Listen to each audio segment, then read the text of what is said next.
7 साल की क्लोई कभी घर के बाहर नहीं गई। वो अपने पिता हेनरी के साथ रहती है। उसकी माँ सालों पहले गुजर गई। फिल्म की शुरुआत में क्लोई घर के बाहर एक आइसक्रीम वाले की गाड़ी देख रही है। यहाँ पर कुछ तो अजीब है। हम देखते हैं कि क्लोई के घर के बाहर पक्षी हिलते नहीं और हवा में एक जगह अटके हुए दिखाई पड़ते हैं। घर में कभी बिजली भी नहीं रहती। हेनरी हमेशा परेशान हो जाता है जब भी वो बाहर देखती है और उसे ये सब ना करने को कहता है। उसके पिता के अनुसार घर से बाहर जाना सुरक्षित नहीं है क्योंकि उसकी माँ की हत्या करने वाले लोग अभी भी बाहर घूम रहे हैं। एक दिन वो दोनों घर पर पत्ते खेल रहे थे। अचानक हेनरी की बाईं आंख से खून निकलता है। रात को सोने से पहले क्लोई के कमरे की अलमारी से कुछ आवाज आई। जैसे ही उसने दरवाजा खोलकर देखा, उसकी अलमारी में बैठी एक औरत जोर से चिल्लाई। उधर क्लोई भी डर के मारे चिल्लाने लगती है। वो भागकर अपने बेड पर वापस आई और दीवारों पर कुछ बनाना शुरू कर दिया। वो लगातार भूत भाग जा धीमी आवाज में दोहराने लगी। थोड़ी देर बाद उस औरत के चिल्लाने की आवाज बंद हो गई। क्लोई के चेक करने पर वो अलमारी में भी नहीं थी। अगली सुबह क्लोई एक आइसक्रीम वाले की आवाज से उठी। उसके पड़ोस में रहने वाली लड़की हार्पर आइसक्रीम खरीद रही थी। वो धीरे से फुसफुसाती है कि वो आइसक्रीम उसे चाहिए, ये जानते हुए कि हार्पर उसे सुन नहीं सकती। थोड़ी देर बाद दरवाजे को कोई खटखटाता है। क्लोई भागते हुए नीचे गई और दरवाजा खोला। दरवाजे पर आइसक्रीम लिए हार्पर खड़ी थी। इससे पहले कि वो आइसक्रीम ले पाती, हेनरी ने वहां आकर उसे रोक दिया। हार्पर क्लोई को उसके नाम से पुकारती है। हेनरी समझ नहीं पाता कि उसे क्लोई का नाम कैसे पता, क्योंकि उसने तो कभी किसी को क्लोई से नहीं मिलवाया। वो क्लोई से पूछता है कि क्या वो उस लड़की से पहले कभी मिली है। क्लोई मना करते हुए कहती है कि वो कभी घर से बाहर गई ही नहीं, तो उससे मिलेगी कैसे। हेनरी उस पर यकीन ना करते हुए सजा के तौर पर उसे कमरे में बंद कर देता है। अगली सुबह उसने दरवाजा खोलकर अपनी बेटी से माफी मांगी, लेकिन क्लोई की नाराजगी अभी खत्म नहीं हुई थी। वो घर के बाहर जाना चाहती है। हेनरी उसे आइसक्रीम खिलाने का प्रॉमिस करता है अगर वो वादा करे कि कभी किसी अनजान आदमी के लिए दरवाजा नहीं खोलेगी। ये कहकर वो घर से बाहर चला जाता है। कुछ देर बाद हेनरी जख्मी हालत में घर लौटा। जब वो बाथरूम में अपने घाव को संभाल रहा था, क्लोई झट से उसकी चीजों में आइसक्रीम ढूंढने लगी। आइसक्रीम ना मिलने पर वो हताश हो गई और अपने पिता को डांटने लगी। हेनरी उसके शरीर पर लगे घाव की वजह से बेहोश हो गया। तभी क्लोई ने बाहर आइसक्रीम वाले की आवाज सुनी। वो एक $100 का नोट लेकर बाहर चली गई। बाहर आइसक्रीम वाला आदमी उसे पार्क ले जाने का वादा करके अपने साथ चलने को कहता है। थोड़े सोच विचार के बाद वो गाड़ी में बैठ गई। क्लोई ने गाड़ी की खिड़की से पहली बार बाहरी दुनिया को देखा। उसकी नजर एक बड़े बैनर पर पड़ी जिसमें एक आदमी की बाईं आंख से खून बह रहा था। फोटो के नीचे लिखा था, अगर ऐसा कोई दिखे तो पुलिस को फोन कीजिए।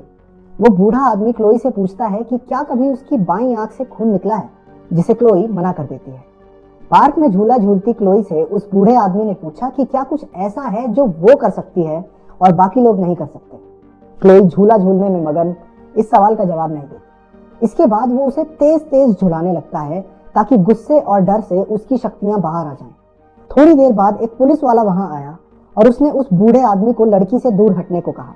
वो बूढ़ा आदमी क्लोई की तरफ मुड़कर कहता है कि ये उसकी माँ को मारने वाले बुरे लोगों में से एक है। क्लोई गुस्सा होकर उस पुलिस वाले को जाने के लिए कहती है। न जाने कैसे वो उसकी बात मानकर वहां से चला गया। क्लोई के पास अपनी बात को दूसरों से मनवाने की शक्ति है। वो दोनों वहां से क्लोई के घर की तरफ निकलते हैं।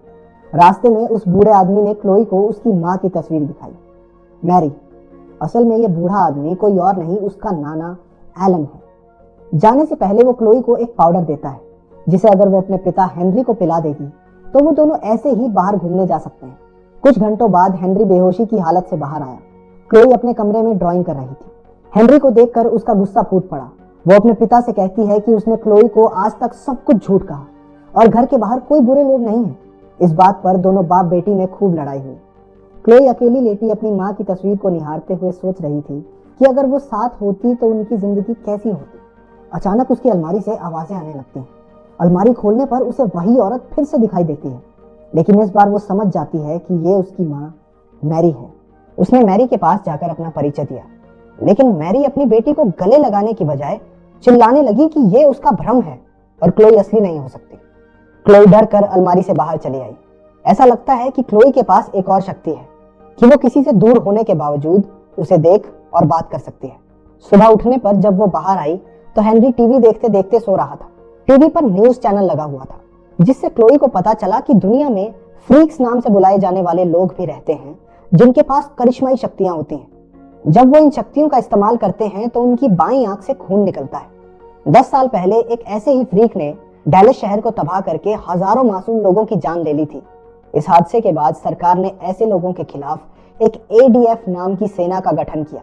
एडीएफ का काम था सभी फ्रीक्स को पकड़कर माउंट मेडेक पर बनी एक जेल में डालना। ऐसे लोगों का शहर में घूमना सख्त मना है और अगर कोई घूमता पाया गया तो उसे उसी समय मारने के आदेश हैं। एडीएफ की एक कर्मचारी एजेंट रे बताती है कि वो इन फ्रीक्स को ट्रेनिंग देकर युद्ध में हथियारों की तरह इस्तेमाल करना चाहते हैं। ये खबर सुनकर क्लोई को बहुत बड़ा धक्का लगता है।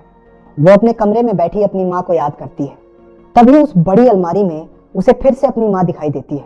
क्लोई मैरी के पास गई और उसे यकीन दिलाया कि वो सच में उसकी बेटी है। वो दोनों बातें करती हैं, जिस दौरान क्लोई को पता चला कि उसकी माँ भी एक फ्रीक है जिसे एडीएफ के लोगों ने माउंट मेडेक में कैद कर रखा है।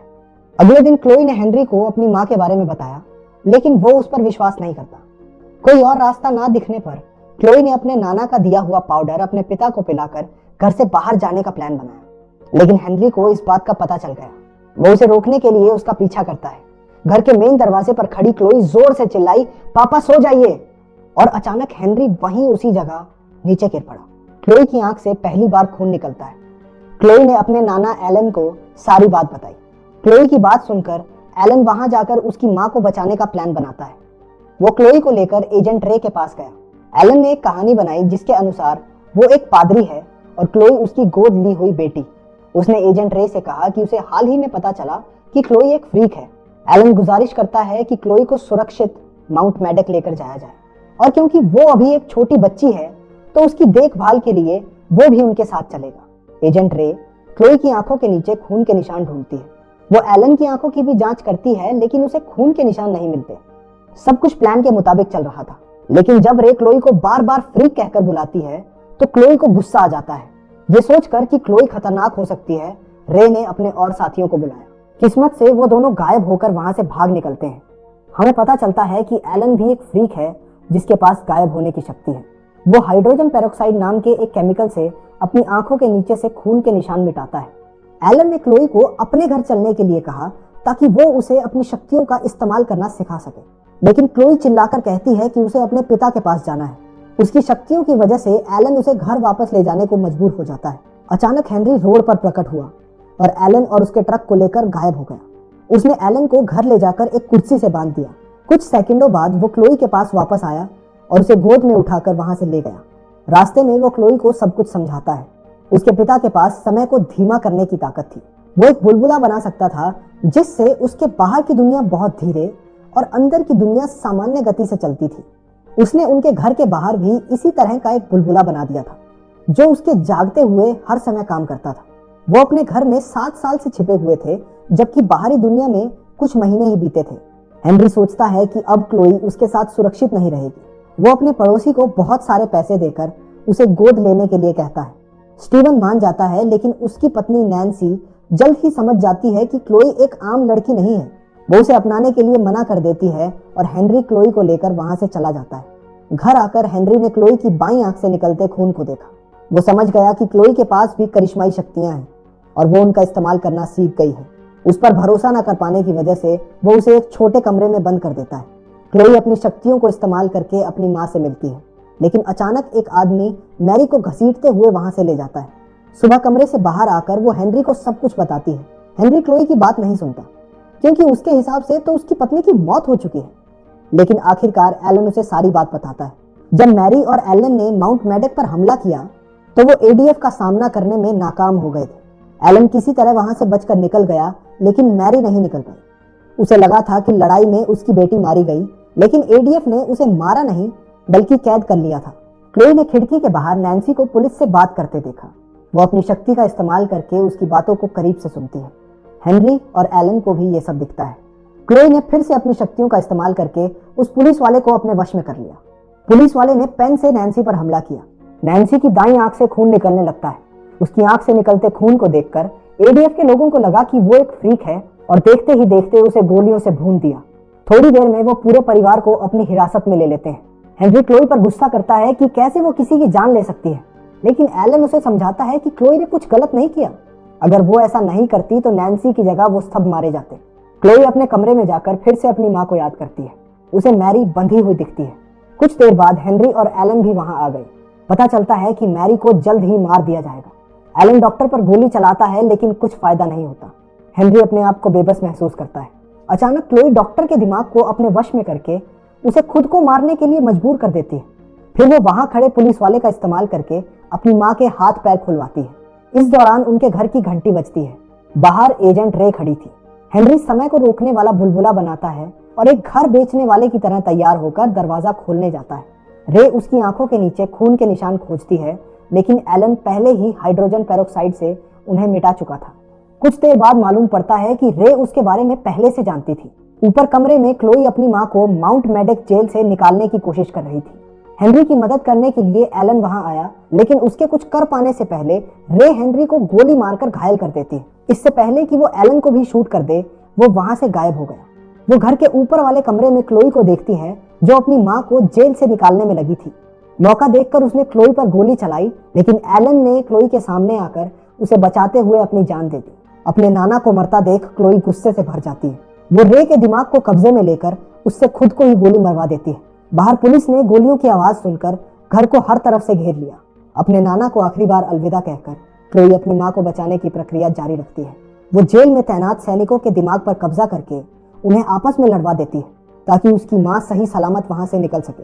आखिरकार वो जेल से बाहर निकलने के दरवाजे को खोल देती है, जिससे मैरी बाहर निकलने में सफल हुई। आजाद होते ही मैरी अपनी शक्तियों का इस्तेमाल करके वहां से उड़ जाती है। शक्तियों के ज्यादा इस्तेमाल से क्लोई थक कर घर में बेहोश हो गई। दूसरी ओर एक मिसाइल उनके घर पर दाग दी जाती है। हेनरी एक आखिरी बार अपनी शक्तियों का इस्तेमाल करके किसी तरह उसे घर के बाहर ले आता है। क्लोई के उठने पर हेनरी उसे कहता है कि वो दुनिया की सबसे अच्छी बेटी है और उसे दुख है कि वो अपनी बेटी के साथ एक आम खुशनुमा जिंदगी नहीं बिता पाया। हेनरी मर जाता है। अचानक बाहर से गोलियां चलने लगती हैं। एडीएफ के लोग अभी भी क्लोई को ढूंढने की कोशिश कर रहे हैं, लेकिन मैरी वहां आकर उसे बचा लेती है। वो दोनों पहली बार मिलते हैं। मैरी उसे वादा करती है कि वो हमेशा उसे छुपा कर रखेगी और किसी को उसे नुकसान नहीं पहुंचाने देगी, लेकिन क्लोई कहती है कि बस अब बहुत हुआ। वो डर की जिंदगी नहीं जिएगी। उनका जहां मन करेगा वो रहेंगे और एक आम जिंदगी जिएंगे। मैरी उसकी बात सुनकर मुस्कुराई और उसे गोद में लेकर वहां से उड़ गई। वीडियो पसंद आई तो लाइक कर देना, चैनल को सब्सक्राइब कर देना और कमेंट्स में ये जरूर बताना कि अगर आपके पास ऐसी शक्तियां होती तो आप क्या करते।